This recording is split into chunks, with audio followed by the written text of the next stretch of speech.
Lumabas ng airport si Eva at nagmarcha palapit sa kotseng naghihintay sa kanya. Binigay niya ang maleta sa driver sabay ikinabit ang kanyang sunglass habang papasok sa loob. Manong, kumusta ang lahat sa bahay? Tanong niya nung umandar na ang sasakyan. Ayos naman. Nakakalungkot kasi tumahimik na lang bigla ang lahat. Wala nang nag-iingay doon. Biglaan ang pagkawala ng Ate Chelsea at Kuya Axel mo. Bumuntong hininga ang matanda. Inilihis ni Eva ang tingin at ngumiti. Huwag kayo mag-alala, Manong. Oras na masundo ko si Baby Luther. Iingay na muli sa bahay. You can stay with us bago maayos ang mga papeles ng pagbalik ko sa States kasama ang bata. Balak mo pa rin talagang bumalik sa ibang bansa? Inayos niya ang buhok sabay ngiti. Yes, hindi ko gusto ang Pilipinas. Kundi dahil sa inyo ni Baby Luther at ang iilang property na pag-aari namin dito, matagal na sana ako nagpalit ng citizenship. Dito ka lumaki, Eva. Nabura ang ngiti sa mukha ni Manong Darcy at napalitan ng pagkadismaya. Huwag mo namang sabihin yan, na para bang wala kang masayang alaala kasama namin dito. Para ka na ibang tao kung magsalita. Umiling na lamang siya at huminga ng malalim. Nahusgahan muli si Eva sa kanyang desisyon sa buhay. Hindi niya masisi ang matanda. Dahil kung ibang tao ang makakarinig ng sinabi niya, talagang maiilang. Paano nga ba humantong sa puntong kahit ang bansang pinagmulan niya ayaw niya nang balikan? Natatawang tumingin si Eva sa labas ng bintana at halos isumpang mapanginis na timing ng tadhana. Kung kailan ready na ang puso niyang umibig muli, saka naman siya binulaga ng mga taong minsan nang sumira sa kanyang puso. Magsabi ka lang kung may kailangan ka, Eva. Tawagan mo lang ako. Sabi ni Manong Darcy. Binigyan niya ito ng ilang libos sabay ngiti. Mag-ingat kayo pa uwi, Manong. Pumasok siya sa abandonadong bahay gamit ang susi na naiwan sa pangangalaga ni Manong Darcy. Pinagmasdan niya ang interior ng tahanan at inalala kung paanong nauwi sa ganito ang lahat. Namatay si Chelsea at Axel sa pagsalpok ng private jet na kanilang sinasakyan. Gusto nilang i-celebrate ang anniversary kaya iniwan si Baby Luther na ilang buwan pa lamang sa pangangalaga ng binatang kapatid ni Axel na si Henry. Ngayong hindi na makakabalik ang mag-asawa, ang kustodiya ng bata ay pansamantalang naipasa kay Henry dahil pinagkakatiwalaan nito ng dalawa. Gusto naman ni Eva na ilaban ang karapatan niya bilang kapatid ni Chelsea para makuha ang bata. Wala siyang tiwala sa Henry na yon. Oras na magkapamilya ito, baka may tsapwera lang si Baby Luther. Kung nasa poder niya ang bata, aalagaan niya ito. Hindi magiging isyu ang pag-aasawa dahil magiging priority niya ang kapakanan ng bata. May tumawag sa kanyang phone at sinagot niya ito. Anong kailangan mo, Jana? Wala naman. Ngumusta lang. Just as usual. Magtatanong na rin kung ba't ka bumalik sa bahay ng ate mo. Umiling siya. Ikaw na mismo ang sumagot sa tanong. It's because she's my sister. Napapalatak ang kanyang kaibigan. Yes, ate mo siya. Pero alalahanin natin na siya rin ang naging dahilan kung ba't ka nakunan. At siya rin ang taong umagaw sa fiancé mo noon. What are you doing, Eva? Lumabnaw ang excitement na nararamdaman niya at napalitan ng lungkot. Tumira siya sa poder ng ate Chelsea niya habang nag-aaral sa koleyo. Bumibisita ang boyfriend niya noon na si Axel para makasama siya at suportahan. Hindi niya napansin kung kailan mas napapadalas ang pagbisita nito sa bahay kapag nasa school siya. Sa totoo lang, hindi niya napansin noon na mas napapadalas ang pagbisita nito sa bahay kapag nasa school siya. Yun pala, si Ate Chelsea ang sinasadya nitong bisitahin. Bumigay rin agad ang kanyang ate at nakuha pa siya nitong manduhan na pumunta ng States para maging payapa ang pagsasama nila ni Axel. Gusto kong alagaan si Luther, Jana. Wala siyang kasalanan sa nangyari sa amin ng mama niya. Hopefully I can teach him how to be a good person. Para hindi siya matulad sa parents niya ng mga sintu-sintu. Kalmadong paliwanag ni Ava. Alam ko kung saan nakatira ang kapatid ni Axel. Isa siyang sikat na negosyante. He's been single for a very long time. Marami nagsabi na maswerte si Baby Luther dahil kay Henry siya napunta. Magiging swerte din naman ang bata sa akin. Di naman porke mayaman siya, mas magandang choice na rin siya kaysa sa akin. Anyway, tomorrow morning, let's meet. Tumawa si Jana. Of course, namiss kita eh. Kinabukasan, nagising si Henry de Silva dahil sa malakas na palaho ni Baby Luther sa crib nito. Bumangon siya para bigyan ng gatas ang pamangkin at hineli niya rin ang bata pero lahat ay inaayawan nito. It's a Sunday morning. Kung kailan nagdesisyon siyang magpahinga ng buong araw, saka naman siya binulabog ng nakabibingin nitong sigaw. Baka may laman ng diaper. Bulong niya sa sarili. Binuksan niya ang pang-ibaba nito at agad na patakip ng ilong. Kaya naman pala umiiyak ka, Luther. Kahit ako kapag nagkaganyan maluluha din eh. Nilinisan niya ang bata bago humiga muli sa sofa. Day off ng babysitter ni Luther, kaya mag-isa niyang inaasikaso ang bata. Sinubukan niyang matulog nung tumahan ito, pero saka naman nagkaroon ng malakas na kalampag mula sa gate. Ginulo niya ang buhok dahil sa pagkayamot. Tumingin siya sa monitor at nakita ang dalawang babae na hindi pamilyar sa kanya. Kinausap niya ang mga ito. I'm sorry, hindi ako tumatanggap ng babysitter. Matagal na kaming hindi hiring. Bumagsak ang panga ng babaeng nasa likuran. Humarap ito sa speaker at tumalak. Babysitter? Do I look like a babysitter for you? Natawa siya sa sinabi nito. I don't remember doing business with any of you. Hindi ko kayo kilala. At ang naaalala ko lang, nag-post ako ng hiring no isang linggo. Anong kailangan nyo? I'm Evelyn Ashcroft. Ako ang kapatid ni Chelsea. Gusto kong makita ang pamangkin ko. Natigilan si Henry. Inobserbahan niya ng maigi ang babaeng nagngangalang Ava bago binuksan ang gate. Get in. Agad na dumiretso ang dalawa sa pinto. Pinagbuksan niya si Ava sabay pinagkrus ang braso. Ba't ngayon ka lang? Na-hold ang papeles ko. Kinailangan ko rin magpaalam sa trabaho and it was hard for me to get here as soon as possible. Ito nga pala friends ko si Jana. Can I go to Baby Luther now? Sure. Nilapitan nito ang crib sa sala at masayang nilaro ang bata. Ilang segundong tinitigan ni Henry si Ava bago pumaling sa kasama nitong si Jana. Can you tell me anything about her? I can pay you. Hindi sila pinansin ni Ava kaya ibinuhos ni Jana sa kanyang konting detalyeng nalalaman. Gaya na lang kung ano nga ba ang silbi ng pagpunta nito. Matapos ang ilang siglit, kumuyom ang kanyang palad. Lumapit siya kay Ava at inutusan si Jana na umalis. What's the problem? Nasasaktan ako sa paghawak mo sa akin. Niluwagan ni Henry ang kapit at inilibel ang titig kay Ava. Magsabi ka ng totoo. Ano sadya mo rito? I want to visit Baby Luther. Yan lang. Wala na rito ang kaibigan mo, Miss Ava. It's either you tell me, what the hell do you want? O umalis ka rito ngayon din. Singhal niya sabay tingin sa crib ng bata. Agad na sumuko si Ava. Sinusundo ko yung pamangkin ko, kukunin ko na siya. No, you don't. Ako ang magpapalaki sa batang to. Pwede ba? Ako ang kapatid ni Ate Chelsea. Mapapalaki ko siya na maayos, okay? Alam mong mas gaganda ang buhay niya sa poder ko. Mabait akong tao. At ako hindi? Negosyante ka, di ba? Malamang mag-aasawa ka. Kailangan mo ng tagapagmanat. Obviously, hindi si Baby Luther yon. Ako na lang mag-aasikaso sa kanya. Hindi ka na mapipilitang kup-kupin siya. Bilib ako sa kakapalan na mukha mo magpunta dito para lang sabihin yan. Am I not his uncle? Kuya ko ang papa niya. Kung may karapatan ka, mas lalo na ako. Sa iba pinagkatiwala si Baby Luther nung umalis sila, hindi. Kaya mas malaki ang lamang ng laban ko kaysa sayo. Nag-umpisang umiyak ang bata dahil sa kanilang ingay. Kapwa nila sinamaan ng tingin ang isa't isa. Wala ni isa ang gustong umatras.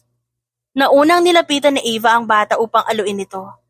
Lalo lamang lumakas ang iyak ng bata. Hindi na makatiis si Henry at kinuha ang pamangkin mula kay Ava. Look, alam mong bata ang kakaharapin mo, pero gumamit ka ng matapang na pabango. Isn't it common sense? Huwag gumamit ng mga perfume na malalakas ang amoy. Magkakasakit pa ang bata dahil dyan. Saway niya sa dalaga. Kulang na lang umusok ang ilong nito dahil sa inis. Hindi naman siya nagpatinag. Alam niyang walang mali sa kanyang sinabi. Sa katunayan pa nga, tama siya.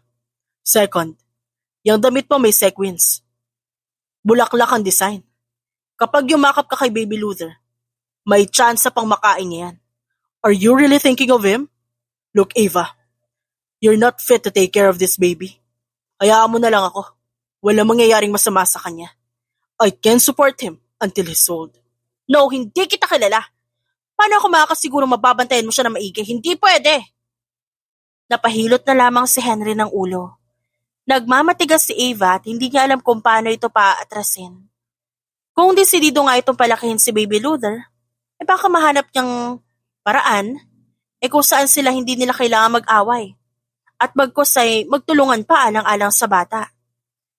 Ganito, papayag ako na alagaan mo si Luther. He's your nephew as well. Magiging unfair nga kung ipagsasawalang bahala kita.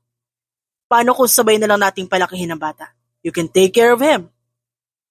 Pahayag niya. Agad naglapit ang kilay ni Ava. Anong kapalit yan? Imposibleng bibigay ka na lang. Halos ipagdamot mo pa nga ang bata sa akin kahit kadugo ko rin naman siya. Aalagaan mo siya dito sa poder ko.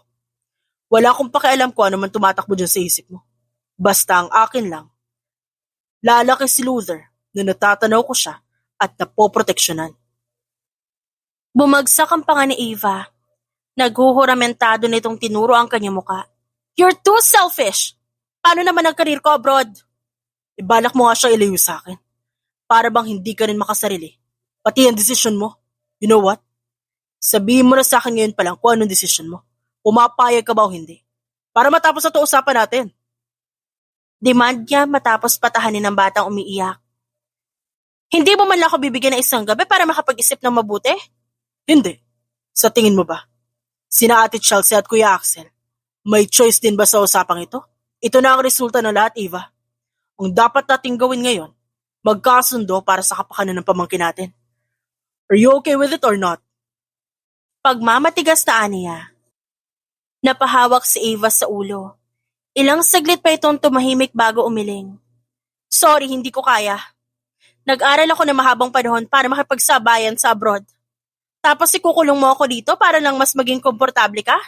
I'm so sorry. Ilalaban ko lahat ng karapatan ko kay Luther. Dismayadong umiling si Henry bago tinuro ang pinto. You are free to leave. Hindi ka kailangan ni Luther. If you can sacrifice that for him, mas mabuting mawala ka na lang dito. Nagpupuyos na tumili si Ava. Ikaw, ano yung sinakripisyo mo, ha? Wala naman Ang yabang-yabang mo. Just wait, Mr. Henry. Hindi pa tayo tapos hanggat di mo binibigay sa akin ang pamangkin ko. Padabog siyang umalis. Umirap lamang si Henry at hindi na pinagtuunan ng pansin ng babae. Kalayatan nito. Basta-basta niya na lang ibibigay si Luther. Ano bang kaya nitong gawin? She's just a small fry at wala siyang dapat ikatakot. Pero kinabukasan, noong oras na ng pagpasok sa trabaho, nagsumbong ang driver na butas daw ang lahat ng gulong ng kotseng nakaparada sa labas. Mukhang binutingting ni Ava ang sasakyan bago umalis kahapon. Pinalala na naman ito ang kanyang alta presyon. Naikwento ni Henry sa mga kasamahan sa trabaho ang tungkol sa nangyayari kay Baby Luther. Oras na totohanin ni Ava ang pagiging mapapel nito sa bata, maaabala na naman siya dahil kailangan niya itong paglaanan ng panahon. Ano ka mo ang ginawa niya sa kotse mo? Pag-uulit ni Mr. Chua. Binutasan niya lahat ng gulong? She must be crazy. Yun na nga. Di na ako sigurado sa susunod na gagawin niya. Paano kung sapilitan niyang kunin ang pamangkin mo? There's a big possibility that she will do it. Mukhang hindi pa naman siya yung tipo na takot makulong. Obserbahan ko. Tinignan ni Henry ang phone. Binusisi niya ang bawat apps hanggang sa mabuksan niya ang monitor ng bahay. Nakita niya ang pagpasok ni Ava sa living room. Kausap nito ang babysitter ni Luther At kung umasta, tila ba matagal na sila magkakilala. Ma'am, pasok po. Wala si Sir Henry. Kaya hindi niyo po siya makakausap. Talaga? Sayang naman. I've been wanting to see him. Matagal na kaming nag-cool off dahil sa pagiging workaholic niya. Plastic na sabi ni Ava na may halo pang maasim ng ngiti. Naningkit ang mga mata ni Henry. Hindi niya alam kung anong balak nitong gawin. Naalarma siya nung makitang buhati ng dalaga si Baby Luther. Ito nga ang baby na sinasabi sa akin ni Henry. Luther, tama? Yes, ma'am. Kilala niyo po talaga yung alaga namin dito. Oo naman. Di mo ba alam? Nag-propose sa akin ng Sir Henry mo. Malapit na ang kasal namin. Ilalabas ko sa veranda si baby ha. Napaka-artificial ng hangin dito. Kaya doon ko siya ihele. Para naman makalanghap siya ng sariwang hangin. Sige ma'am, samahan ko po kayo. Kunin mo yung diapers, milk formula, pacifier, lampin, bib at snacks ni Luther. Huwag mo ang kalimutan na magdala rin ng damit para sa kanya. Request ito para mas matagalan pa ang babysitter. Tumingala si Henry at asar na nagutos. Magsabi sa gwardya ng subdivision na walang aalis. Kapag nakakita siya ng babaeng maarte tas may dalang bata, i-hold niyo agad. Notifying them right away, sir. Agad na nagpaalam si Henry sa mga kasamahan at umuwi ng bahay. Sa gate pa lang, naaaninag niya na ang namumutok na pulang nguso ni Ava. Pamangkin ko to. Ba't niya ba ako pinipigilan makasama si Luther? I'm his aunt. Tili ng babae. Walang imik na pumasok si Henry at yumukod para buhatin si Ava. Napasigaw ito sa gulat. Hindi siya natinag at binilisan pa ang bawat takbang para maipasok agad sa loob ng bahay ang dalaga. Nagkaharap sila sa study room ng kanyang bahay. Live with me. Kung ayaw mo sa desisyon ko at kondisyon ko, dapat kalimutan mo na ang pagkuha kay Luther. Hindi siya titira sa States kasama mo. Umangil ang dalaga at nakuha pang magtaray. Hindi ikaw magde-decide niyan. Kung kanino siya gagapang ibig sabihin yun ang pinipili niya, I'm sure ako yon. Sino ba sa atin ang may dede? Ramdam muli ni Henry ang pagtaas ng kanyang dugo. Would you please shut up? Anong kinalaman ng dede mo dito? Ava, I can hire 20 women who can breastfeed him. Hindi issue rito ang usapang gatas. Hindi naniwala ang babae at nakuha pang umirap sa kanya. Nanggigigil na si Henry. Gusto niyang parusahan ang pagiging sutil ng babaeng to pero hindi niya alam kung paano. Sa huli, tita pa rin ito ni Luther. Hindi niya pwedeng saktan ang nag-iisang tita ng kanyang pamangkin. Pero ayaw niyang konsintihin ang pagiging maldita nito. Kung sa tingin mo titigil na ako, nagkakamali ka. Nasimulan ko na ang planong to at hindi ako papayag na hanggat wala akong napapalang maganda.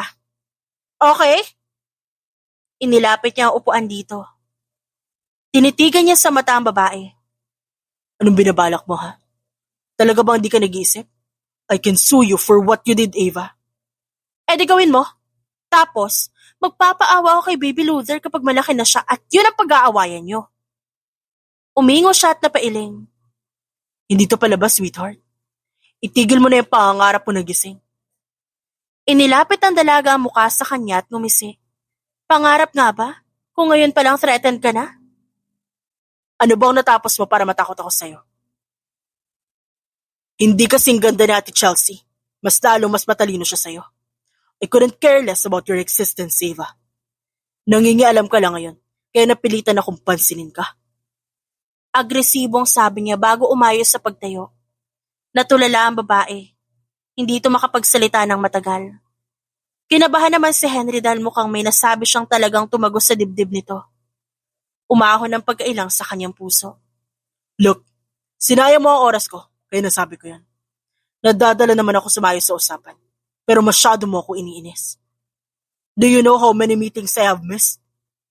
Pambawi niya. Hindi niya inaasahan na i-headbutt siya ni Ava bilang tugon. Shit naman, Ava! Ba't ka ba nananakit? Nakuha pa nito magtaas ng kilay bago nagmarat siya paalis ng silid. Magtutuos tayo sa ibang araw, Henry. Banta nito.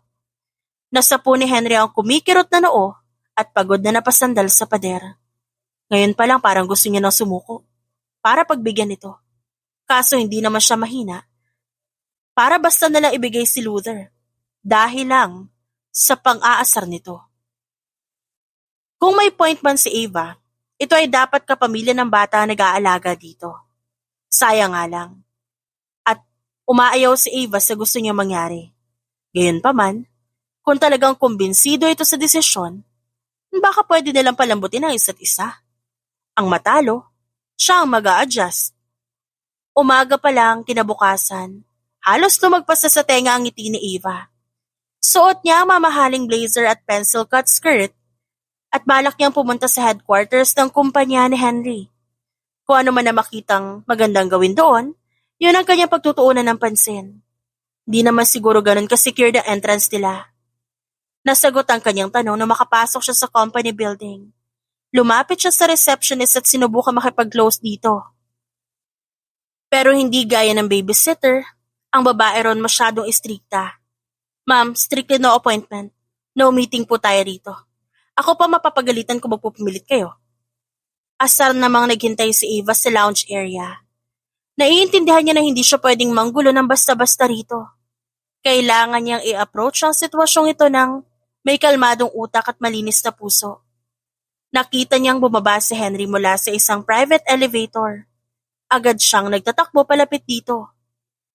Hubby, ba't tinatago mo sa akin ang anak natin? Sabi mo ako lang at wala nang iba. Madamdaming sigaw niya bago tumingin sa paligid. Nasa kanya ang atensyon ng lahat. Naiintriga sila kung sino siya at saang planeta siya nanggaling. May babae na ang kanilang poging boss. Love, not here. Ba't ka ba tumatakbo? Hindi naman ako mawawala sa'yo. Hindi na ba masakit legs mo? Mukhang maayos ka na naglalakad. I'm sorry. Masyado ako nang gigil kagabi. Sagot ni Henry sabay himas ng kanyang binti. Bumagsak ang panga ni Ava. Halos mag-cross ang kanyang paningin dahil sa gulat. Seryoso ka ba?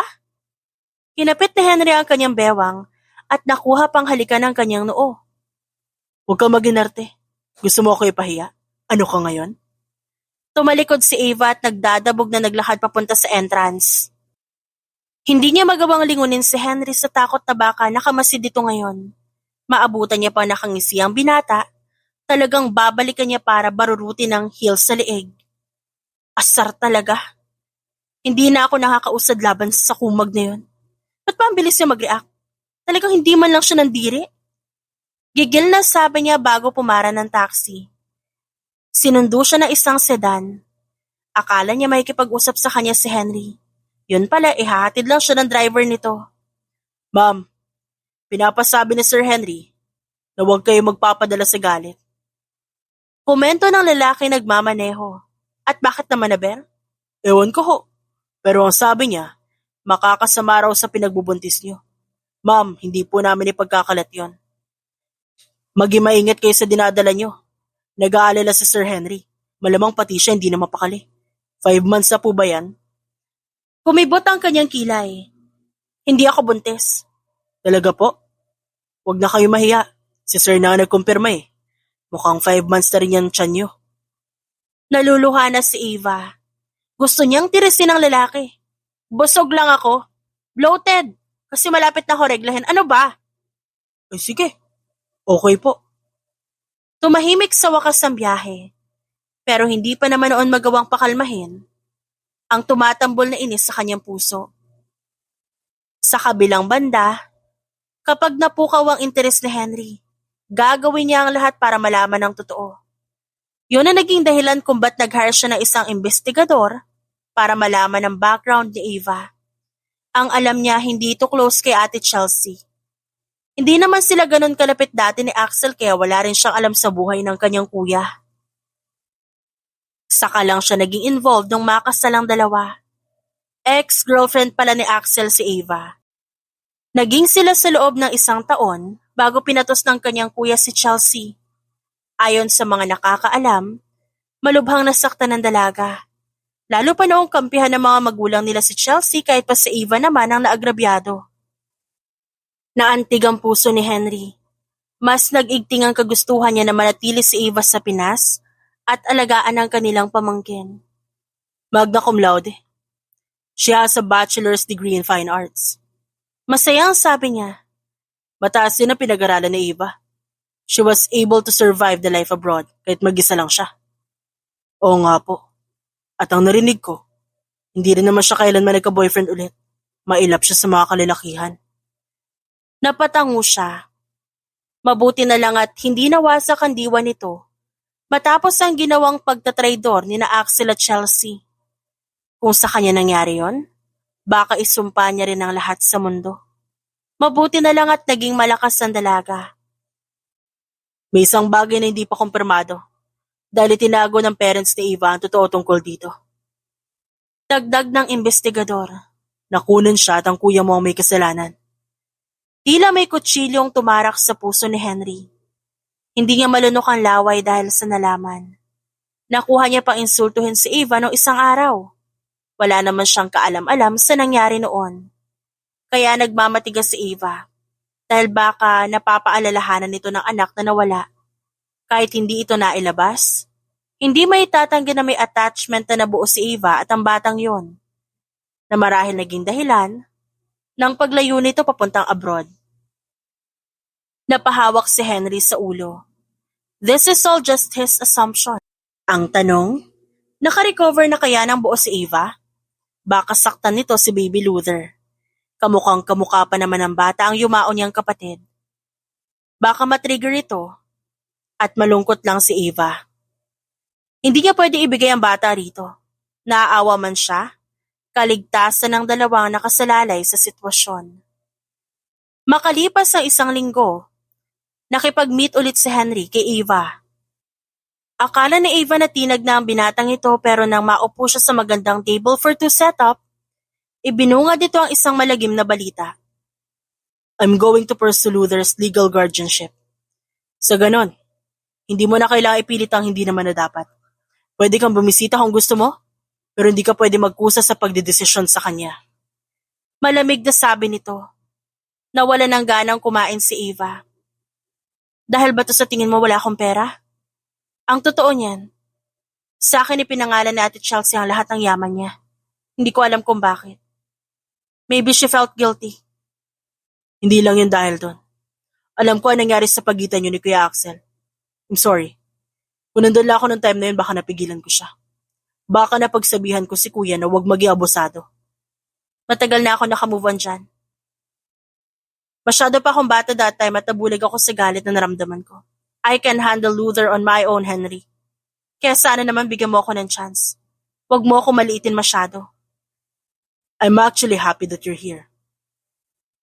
Hindi naman sa okay sa akin na dadalhin mo siya at iiwan ako mag-isa, Eva. Hindi ako pusong bato.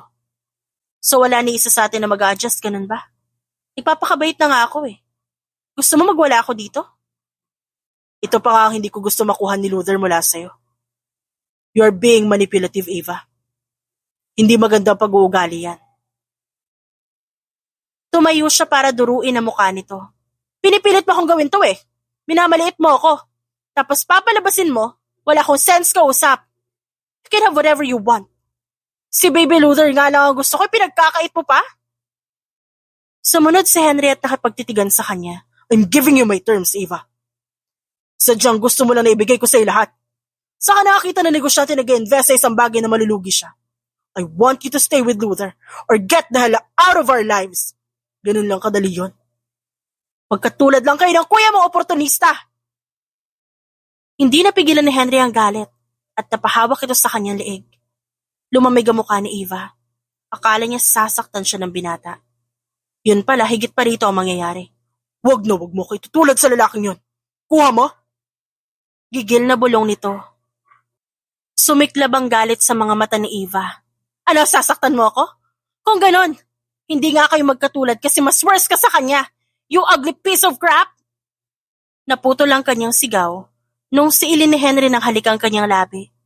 Inubos ito ang natitirang lakas sa kanyang tuhod at maging sa balikat. Napasandal siya sa binata. Dumaan pa ang ilang segundo bago niya napakalmang abot tahip na pintig ng puso. Tinulak niya si Henry at tiningnan nito ng masama. Kala mo matatakot ako sa ginawa mo? Huwag kang magkunwari na hindi ka naapektuhan. Hirap ka maglakad, Eva. Don't pretend to be strong all the time. Nahihiya siyang aminin. Nadala siya sa halik nito kaya hindi agad nakapag-react. Nagmarcha siya paalis ng establishmento. Nanginginig man ang kanyang labi, tuwid naman ang kanyang likod sa paglalakad. Yun nga lang, kinailangan niyang bumalik sa table para hablutin ang naiwang gamit sa silya. Tinitigan lamang siya ni Henry na para bang leon, na nakita sa wakas ang target nitong usa. Hindi malaman ni Eva kung paano magpapatuloy gayong sinusubok ang kanyang katatagan. Hanggang saan kaya siya dadalhin ng kanyang pagmamatigas. Akala ni Eva bibigyan siya ni Henry ng time para makapag-isip.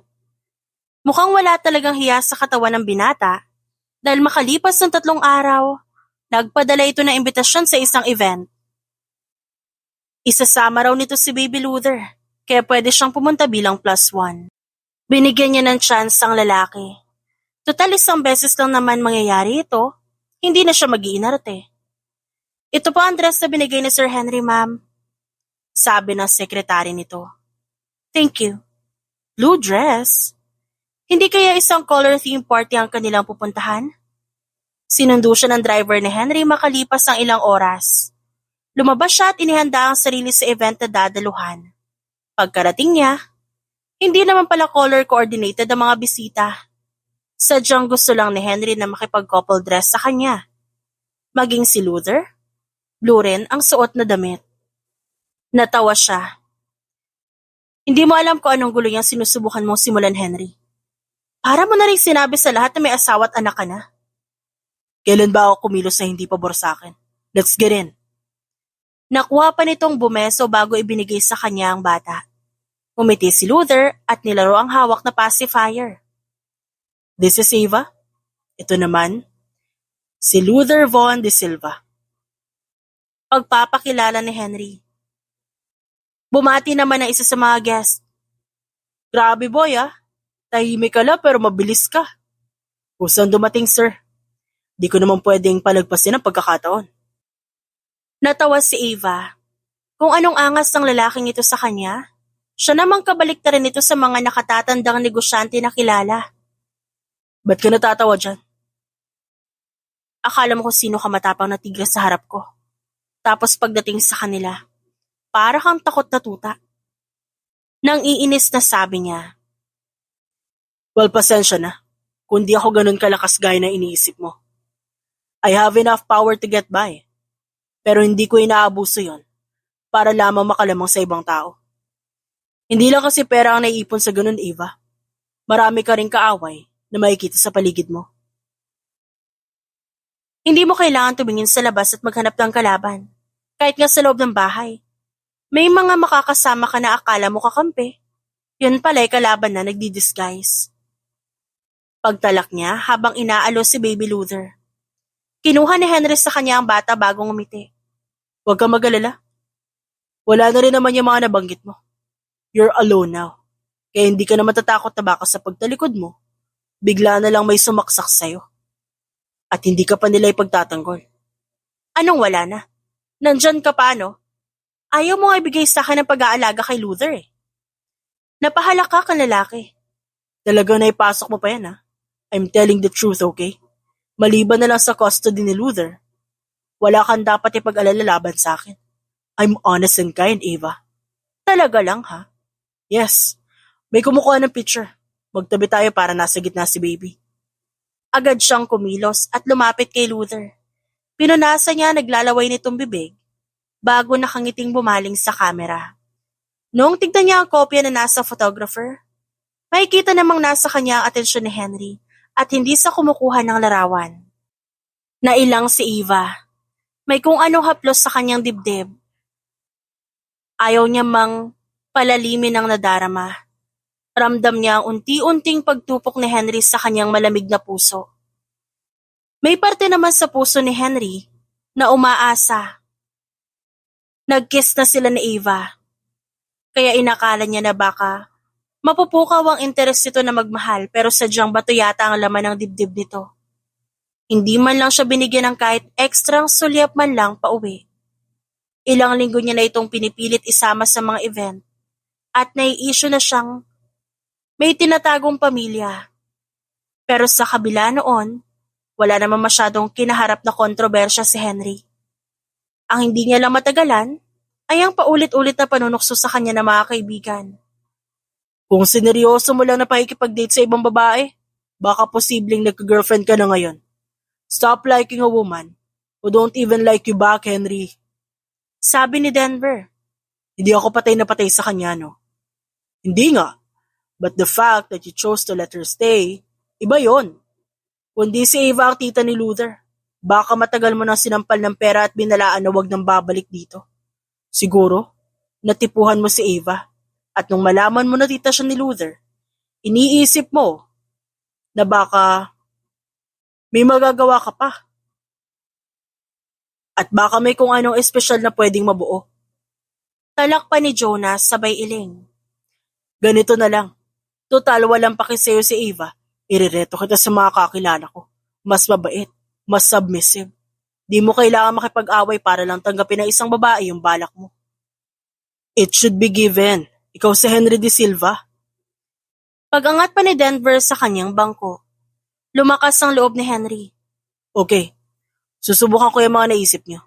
Actually, matagal na rin ako napapatanong kung kailan ba dapat ako mag-aasawa. Masyadong gahol sa oras.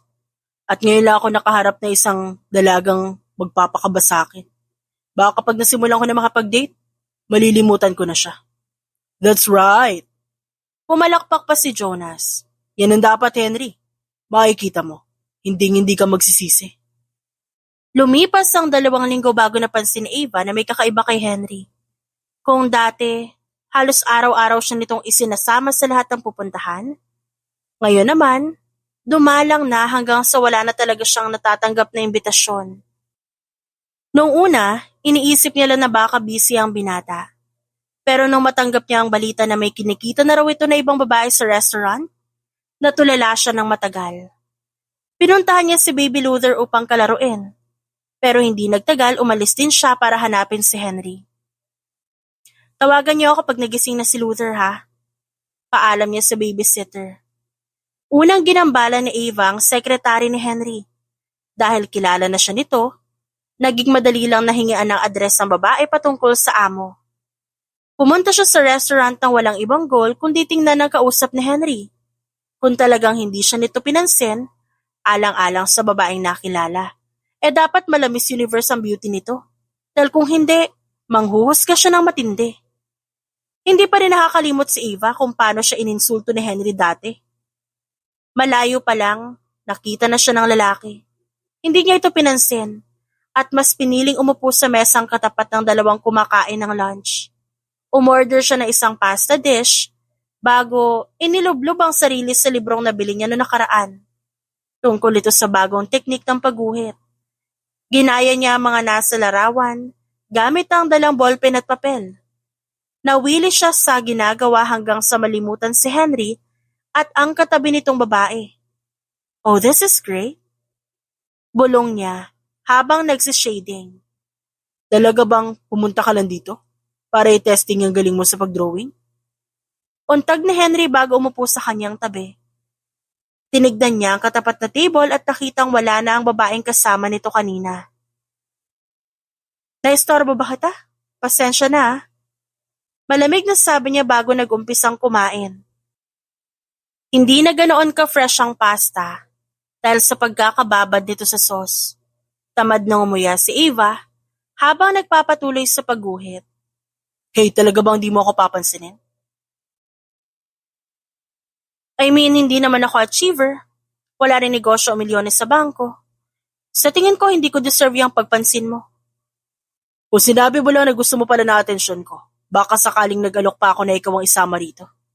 Ayoko naman na para bang lagi kitang pinipilit. Totoo naman pinilit mo ako noong una eh. Naalala mo naman siguro kung paano mo ako hinalikan. Asar na sabi niya bago nag-focus sa ginagawa. Nagpa siya na lamang siyang iguhit si Henry. Una, malaki ang ulo nito. Pagkatapos, maliit na katawang nakasuot ng suit and tie. May nakakaasar ng ngiti, makakapal na kilay at ubod ng yabang na pag-uugali. Ayan, ikaw yan. Satisfied ka ba? Natawa lang si Henry. This is cute. Ganito ba ako kaliit sa paningin mo? Parang gano'n na nga. Minsan nangangati ang kamay ko. Nakurutin ka ng pagkalakas-lakas. Iniumang nito ang pisngi, sabay ngiti. Sige na, subukan mo. Ginawa nga yun ni Eva. At hindi man lang naawa kahit konti sa lalaki. Nauwi ito sa malakas na pag-aray. Samantalang siya naman ay tuwang-tuwa. Ano, magpapaulit ka pa? Hinawakan ni Henry ang kanyang kamay at pinisil-pisil ito. Mas maganda pala kung magkausap tayo, nang hindi kasama si Baby Luther minsan. Na-enjoy ko kapag nariyan siya pero mostly, napapaalalahanan ako ng mga obligasyon ko bilang tito niya. Tumikim si Eva. Ganun talaga, ginusto mo yan eh. Sinabihan na kita na kaya ko kaso masyado ko matigas. Yumuko si Henry at napaisip ng ilang minuto. Matapos kumain ni Eva, saka ito nagdesisyon.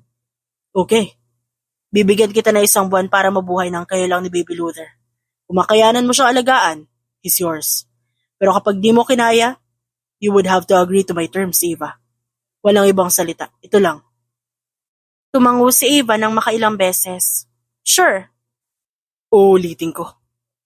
Kapag nagkamali ka, you and Baby Luther have no choice but to come home to me. Naging desidido si Eva na ipakita kay Henry na hindi niya ito kailangan. Hindi siya humingi ng tulong kahit pa mismong paglilipat ng gamit ni Luther at siya lang ang mag-isang nagbuhat ng kanilang mga dadalhin. May excitement sa puso ni Eva kasi gusto niya ipakita sa mga tao na kaya niya nang mag-isa. Kalilimutan niya ang pagpunta sa States. Susubukan niya muna mag-settle sa kinalakihang bahay bago lumipat. Kinabukasan, agad siyang kumilos at nagasikaso ng gagamitin. Nariyan ang diaper, tsupon at pacifier na ilang araw pa lang sira agad dahil sa kangunguya ng bata. Mga damit at takot siyang isuot dito dahil kabado siya na baka mabalian ng baby. Nang ma-realize niya na sa wakas, hindi madali ang pagpapalaki ng bata, ngunit gayon pa man tinanggap ito ni Eva bilang isang malaking hamon na kailangan niyang lagpasan. Nakasalalay ang buhay ni Baby Luther dito. Kaya hindi pwedeng maging balasubas kapag may batang pagapang-gapang sa paligid. Kumusta? Kaya pa ba ha? Of course, scary! Malakas sa sagot niya kahit pa sumuka na naman ang gatas si Luther. Nabuhusan ang damit niya at ngayon, nangangasim na si Eva. Perfect timing. Oh, ba't naririnig ko yung inis mo dyan? Question pa ng kaibigan niya. Wala naman, normal things. Lalo na kapag may inaalagaan kang bata. Ba't ka nga pala tumawag? Kukumustahin lang sana kita. Matagal kang nawala eh. May art exhibit bukas. Gusto mo bang sumama? Nang hinayang si Eva. Pero alam niya hindi siya pwedeng dumalo roon. Kasama niya si Luther at wala siyang mapag-iiwanan nito. Kung mag-hire siya ng isang taong magbabantay sa bata, hindi siya makakampante. Si Henry lang naman na may kakayahan sa kanila na makapag-background check ng isang tao ng mabilisan. Wala siyang koneksyon para sa ganon. Di ako pwede eh, maybe some other day? Alright, nga pala dapat maaga ka magsara ng bintana ha? Okay? Kapag madilim na, malamig na ang hangin. Madali magkasakit ang mga bata. Talaga? Naalarma si Eva. Isinara niya agad ang lahat ng siwang ng bahay at tiningnan ng pamangkin. Thanks for telling me, Jana. Okay naman si Luther, magpapaalam na ako ha, eat your dinner. Girl, nasa opisina pa ako. Good night na. See you next time. Nung maputol ang tawag, inilipat niya sa crib si Luther. Bago siya naligo doon, tanaw niya ang pamangkin habang kinukuskus ang buong katawan. Napapaisip si Eva kung ganito rin ba kapraning ang mga nanay sa unang anak nila. Nababahala siya na baka may mangyari dito habang hindi siya nakatingin. Kapag may babysitter, hindi siya gaanong napapagod dahil may ekstrang matang nakatutok sa bata. Pero ngayong mag-isa siya at hindi pa sanay, nakakabaliw. Hindi nagtagal, binisita sila ni Manong Darcy. Tiningnan nito si Luther at kinarga ng may sweet na ngiti sa labi. Talagang mahilig ito sa bata. At ngayong tumanda na, mas lalong naging malapit. Mabuti at pumayag si Henry na ipaubaya sa iyo ang baby na to. Si Manong naman. Ano bang klaseng tanong yan? Natural papayag yun. Pamangkin ko rin naman si Luther eh. Pasensya na. Dati kasi kapag tinitignan kita, para bang wala kang amor sa bata. Hindi ba't Ang bilis mong mainis kapag naiingayan. Ayos lang po kapag si Luther ang maingay. Kapag ibang bata na po, saka na ako naiinis. Biro niya dito. Natawa na lang ang matanda sa kanyang sinabi. Ilang saglit pa kumunot ang noon nito. Ava, ako lang ba o mainit itong si Luther? Talaga ho?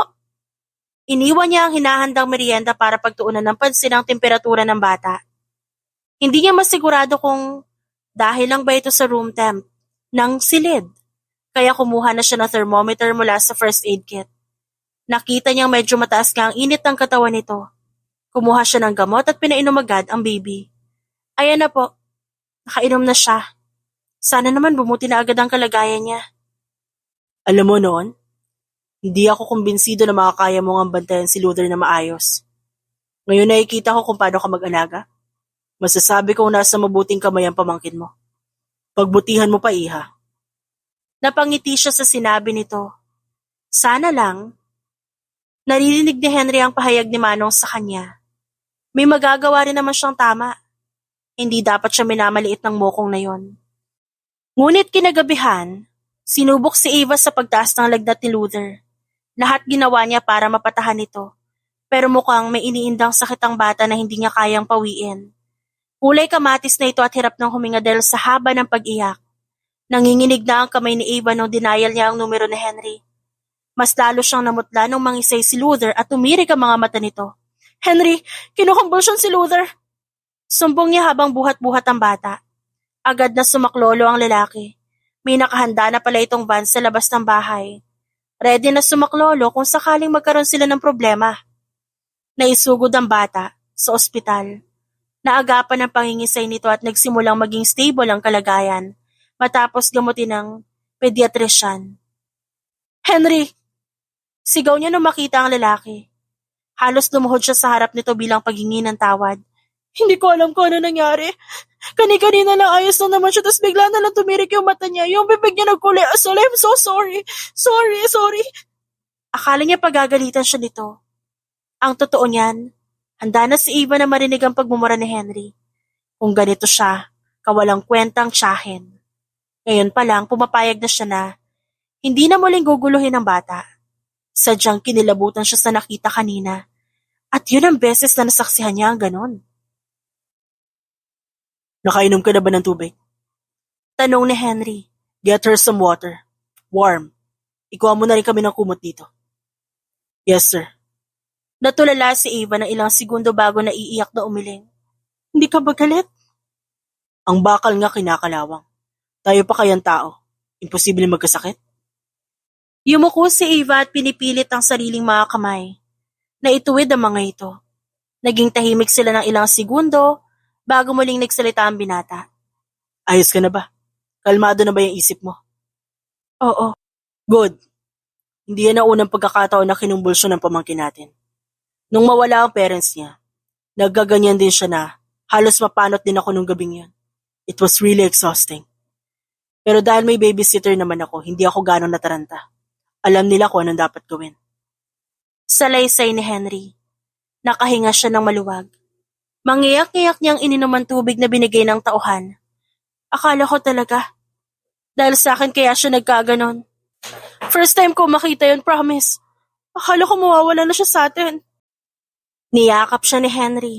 Hindi niya pinansin ang kanilang posisyon. At buong lakas siyang yumapos dito. Ngayon lang siya hihiram ng tapang sa binata. Tanggap niya na ngayon na hindi talaga siya angkop na magbantay kay Luther. Noong lumabas ang bata sa ospital, hindi mahiwalay si Eva sa tabi nito. Nakamasid naman si Henry at hinayaan lang ang babae. Naiintindihan niya kung hanggang ngayon nadadala pa rin ito sa nakita. Hindi naman lahat marunong agad na magpakananay sa isang bata. Isa itong experience na kailangang hasain araw-araw. Pero noong buong araw, wala nang ibang inatupag si Eva kundi si Luther. Parasahan niya na itong pinaupo sa pagkainan noong kinabukasan. Eat. Sa susunod, ikaw naman ang magkakasakit. Kumilos ang babae at nanatili sa pwesto. Sinaluhan siya nito sa almusal. Pasensya na ha. Nabulabog ko patuloy ang tulog mo kagabi. Wala nga naman. You did the right thing. Kung di mo ako tinawagan, baka posible naging malala pa ang kalagayan ni Luther. Ngayon naman anong balak mong gawin? Ano pa nga ba, edi ikaw nang bahala sa kanya. Hindi pala gaya ng pagbabahay-bahaya ng pinagdadaanan ng isang nanay. Kailangan maging handa, maging maalam, at malakas ang loob sa tuwing may sakit ang bata. Ano namang laban ko sa ganun? Mas ligtas si Luther sa pangangalaga mo. Nagpunas ng bibig si Henry bago tumayo. Lumapit siya kay Ava at tinignan ito. Kala ko ba nagkakaintindihan tayo? I told you my terms and you said yes to every single one of it. Alin doon? Hindi ako nakinig na maayos eh. Yumukod si Henry at iniluhod ng isang tuhod sa harap ni Eva. Ang sabi ko, kapag di mo kinaya, uuwi kayo ni Luther sa bahay na to at dito maglalagay. Bumagsak ang panga ni Eva at napalingon-lingon sa paligid bago bumulong. Seryoso ka pala nung sinabi mo yan? At bakit naman hindi? Look, kapag nagkatuluyan tayo, wala nang girian sa pagitan natin.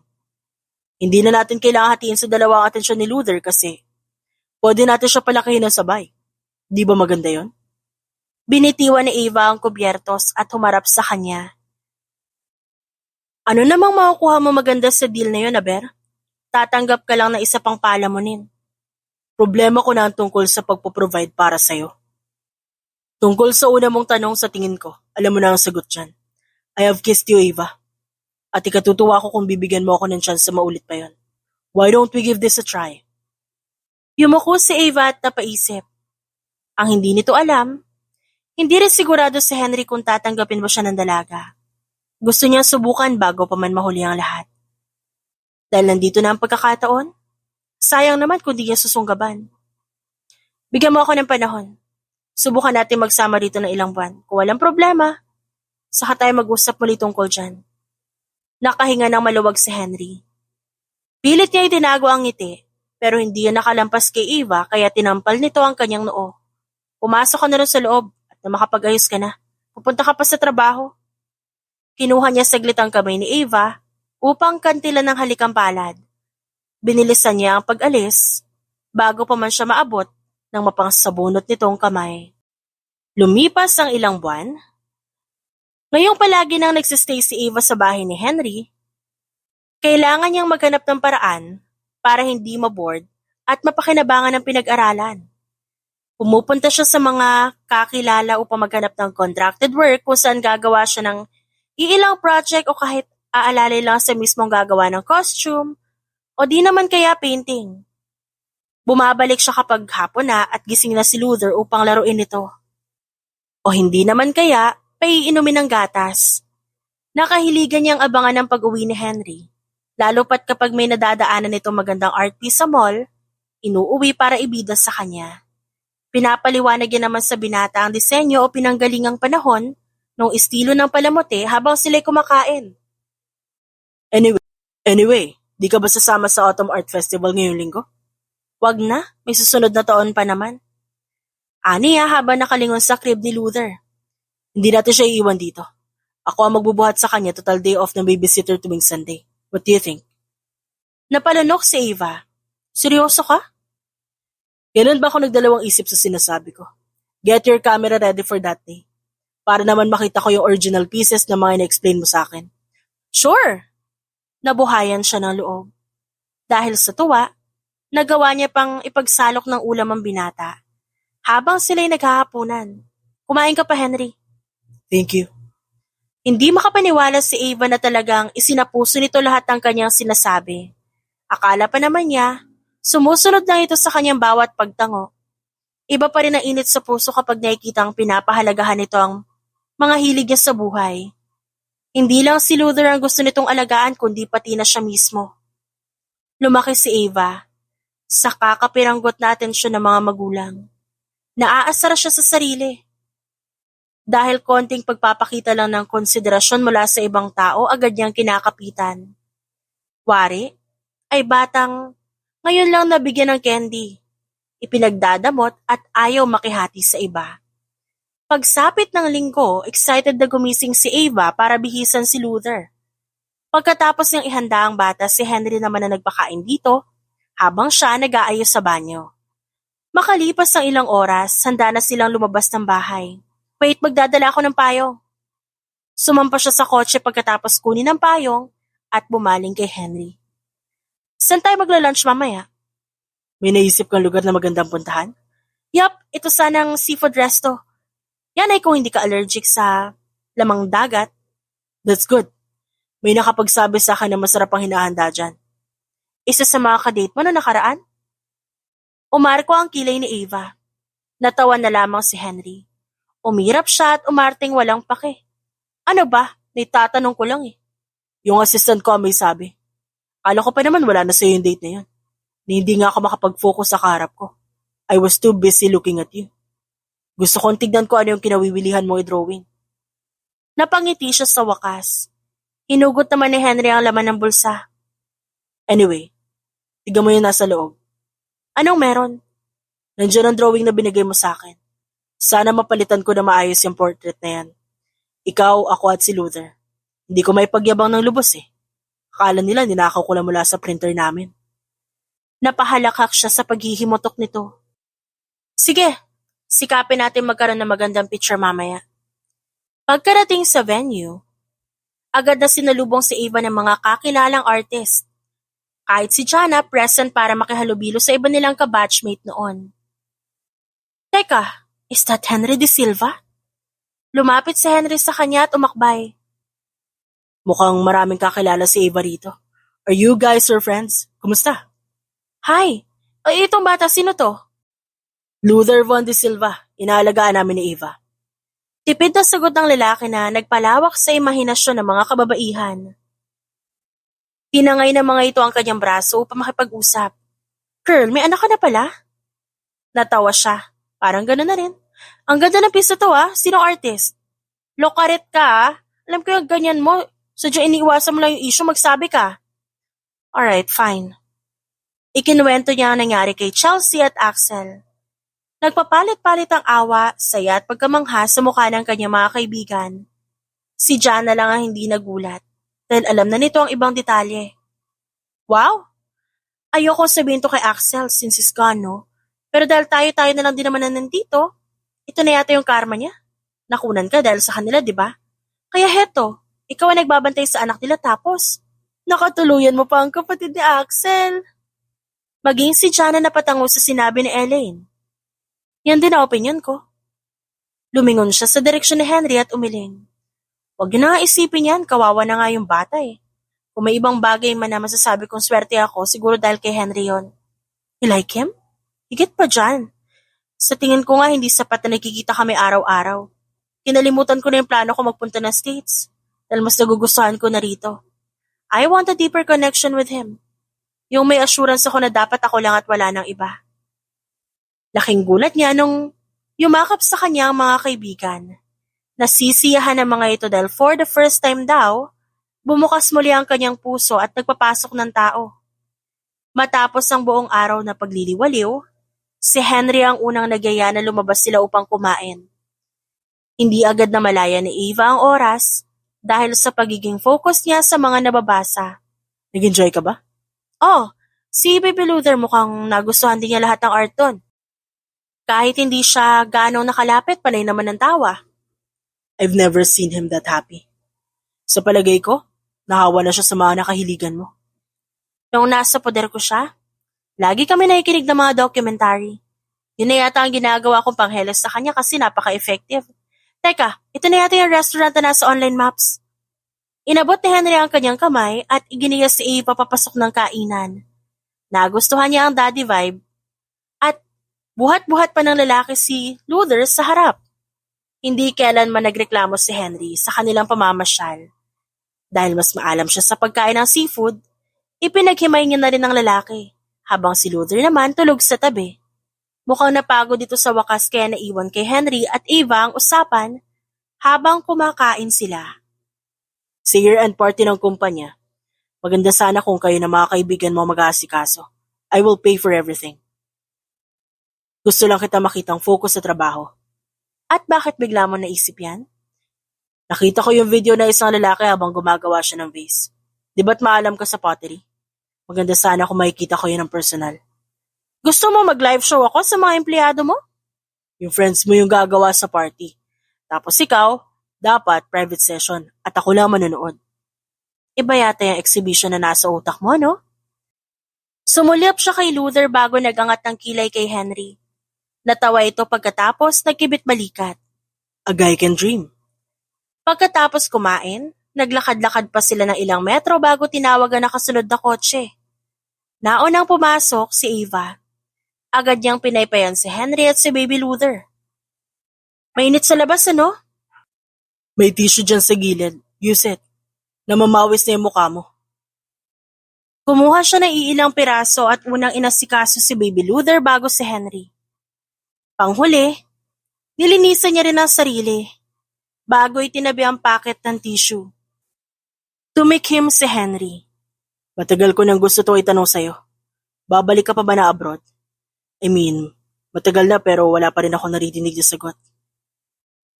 Ba't kasi ayaw mo magtanong ng diretsahan, ha? Ani yan ang may panunukso. Ilang segundo nitong tinitigan ang kanyang mata bago nagpatuloy. Will you be my girlfriend? Yes. Sagot ni Ava nang walang pag-aalinlangan. Hindi siya nakarinig ng tugon kay Henry kaya umarko ang kilay. Gulat ka, no? Sino hindi kakabahan? Ilang linggo na ako nagpipigil na magtanong. I was too scared of you. Nagising tuloy si Baby Luther at asar na tumingala sa lalaki kaya napahalakak na lang si Ava. Tignan mo kahit si Baby na iniso. Ava, magiging masaya ka ba dito? Ayokong pagsisihan mo rin to na matagal. Uli na yung tanong mo. Matagal na rin ako nahulog sa'yo. Sumilay sa wakas ang matamis ng ngiti ng lalaki. Nabalot ng isang hagikgik ang interior ng kotse at maging ang driver walang ligtas sa kanilang kasiyahan. Maging ito, kita ang kislap sa mga mata. Hiling ni Ava na sana maging maganda ang bungad ng taon nila. Manatiling healthy ang bawat isa at hindi sila magkulang sa pasensya para ipagpatuloy ang araw-araw. Inabot ni Henry ang kanyang kamay kaya pinagsiklop niya ang kanilang palad. Pumikit siya para magpahinga habang pauwi sila ng bahay. Lumipas ang 1 taon. Naging maayos ang daloy ng mga nagdaang buwan sa tahanan ni Ava at Henry. Lumaki rin ng malusog ang batang si Luther at sa awa ng Diyos hindi na ito nagkasakit ng malubha. Sa isang maaliwalas na hapon, nagtatakbo si Luther palapit kay Henry. Dumating ito mula sa huling meeting na dinaluhan noong araw na yon. Bumangon si Ava mula sa pagkakahiga at sinalubong ang lalaki habang nakanguso. Napagod siya sa buong araw na pagsagot ng mga tawag. Kinukumpirma ang bawat detalye sa kanilang gaganaping kasal sa susunod na buwan. Gusto niya magkwento kay Henry patungkol sa mga pinag-usapan nila kanina pero mukhang pagod ito. Hinihintay niya muna na matapos ang magtito sa pagyayakapan bago siya makigulo. Hi, housework. It was fine. Ang pinakamagandang parte ng trabaho, yung pag-uwi. Niyakap siya nito ng mahigpit bago humalik sa kanyang labi. Oh, ba't nakakunot yan mo kanina? Ang dami kasing inuulit-ulit kanina ang tumawag yung wedding coordinator natin. Tapos yung mga guest din. Tinawagan ko pa isa-isa para sabihin matutuloy tayo at walang aberyang nangyayari sa planning. Ba't ba kailangan mo silang tawagan kada buwan? Are you that excited? Oo naman. Gusto ko makakarating sila lahat para hindi masayang yung ginastos mo. Halos lahat. Kasosyo mo sa trabaho. Kapag nakita nila na maganda yung pagkaka-arrange ng lahat, matutuwa sila sa atin. Binuhat siya ni Henry papasok ng bahay. Nakabuntot si Luther dala ang laruan nito.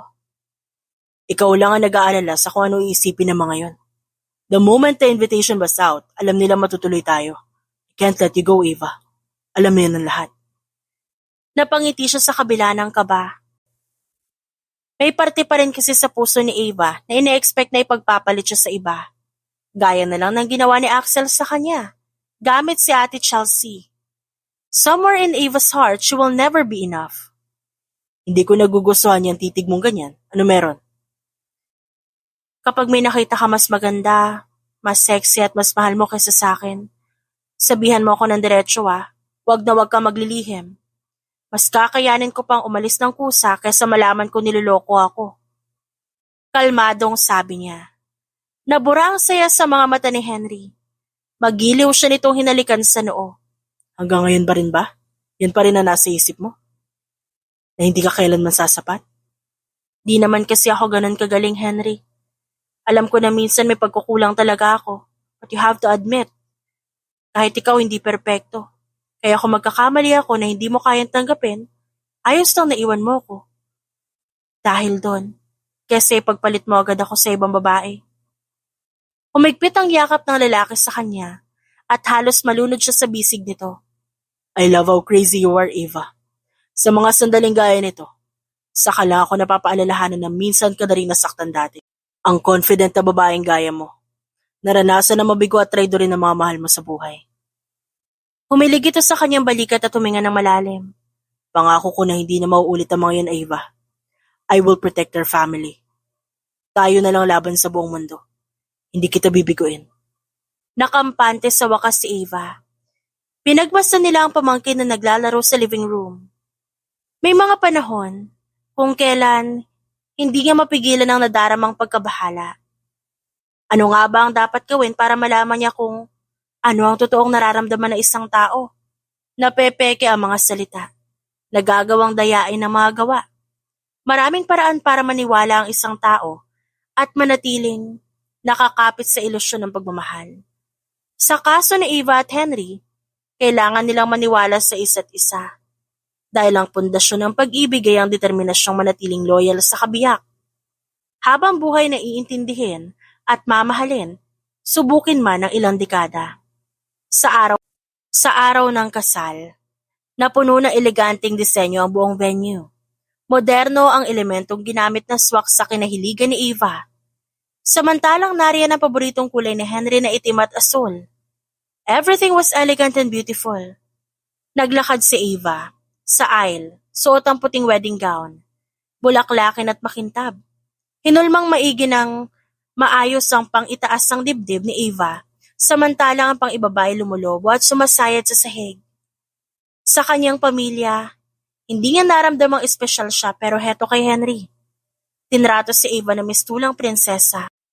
Pinapaalala nito lagi na hindi pa huli para iparamdam sa kanya ang ninakaw na pagmamahal noong kanyang kadalagahan. Sa panunumpa ni Henry, inulit nito ang mga katagang sinabi sa kanya noong nakaraan. Alam ni Eva na hindi nito makakalimutan ang pangako. Pero kung tutupad ba ito sa sinumpaang salita, panahon lang ang makakapagsabi. Para naman kay Eva, ang sumpa niya ay simple. Paglilingkuran niya si Henry at mananatiling tapat habang buhay. Noon pa man, hindi na siya nag-entertain ng ibang lalaki. Kaya batid ng lahat na mapili siya. Sa buhay na ito, si Henry lang ang kanyang huling iibigin. You may now kiss the bride. Sa pagtatapos ng seremonya, naunang tumakbo si Eva at Henry. Hudyat na tapos man ang okasyon, ang kanilang gabi magsisimula pa lang. Bilang pagbabalik tanaw sa buong kwento, makikitang tiniis ni Eva ang karamihan ng mga pasaring tungkol sa kanya, na porke siya ang ipinagpalit, siya ang mas maproblemang kapatid. Na dahil pinili ni Axel si Chelsea, hindi na siya karapat-dapat na mahalin, dahil pinagsawaan na siya. Ngayon lang lubos na naintindihan ni Eva na ang halaga niya, hindi nakadepende sa mga taong nanakit sa kanya, kundi sa naipon niyang integridad sa kabila ng kasalanang nagawa sa kanya, ng mga taong dapat sana mahal siya. Naging tulay si Henry para maintindihan ni Eva na walang dapat magbago sa kanya. Inibig siya nito sa kabila ng sandamakmak niyang kakulitan at imbes na saktan, mas piniling itama ang kanyang pag-iisip tungo sa mas maayos na landas. Ito ang klase ng pag-ibig na dapat na pinapalaganap. Hindi yung tipong magtitiis ng sobra kahit hindi naman dapat, o tumatanggap ng pagkakamali kahit sobra-sobra na. Hindi lahat ng kulang ay kayang punan, at hindi lahat ng sobra masasabing ayos lang kasi masagana.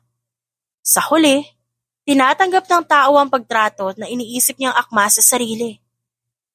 Piliin dapat, lagi, yung hindi ka magdurusa, araw-araw. The end.